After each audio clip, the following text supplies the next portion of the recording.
authorities have shut down the Silk Road. This was a very secretive online group, or I should say website, that allowed people to buy drugs without worrying about getting caught. Now, everything was encrypted. Everything was very, very low-key. This was something that you couldn't find through Google or through Facebook. And basically what it did is it allowed people to use online digital currency known as bitcoins to buy things like Molly, Adderall, any other type of drug, LSD, and they would use the bitcoins to purchase these things. And they would use encrypted addresses in order to get the drugs sent over to them. Now, drugs weren't the only things that they were able to purchase on this very secretive online website. They were also able to purchase things like art, but it was basically a black market. Oh, that's fascinating. Yeah.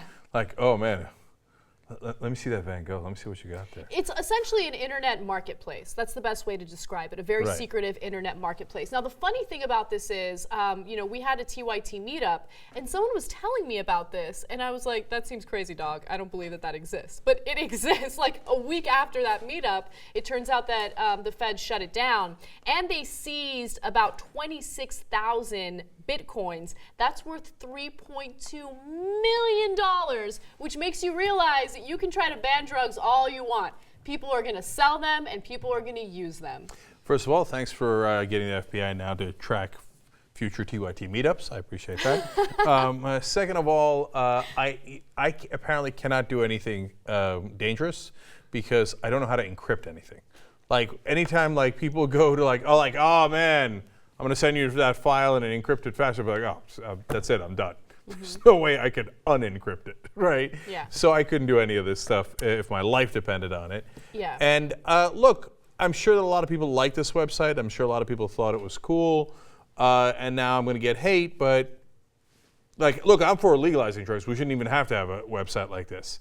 But if you're going to have a website like this, of course the FBI is going to try to, bust it. And they did. So I'm not shocked or outraged by it. Yeah, and when people are talking about it so openly, then that means that someone's going to get tipped off. Someone's going to find out about it. Of course, the federal authorities were not going to figure out Silk Road. Exactly. They're like, ooh, it's encrypted. We give up. Now, 29-year-old Ross Ulbricht, the person who basically founded this online marketplace, has been arrested by authorities. He's also being accused of hiring a hitman to kill a Silk Road user. He allegedly hired the hitman for approximately $150,000. We don't know how that's going to play out or if there's any merit to that.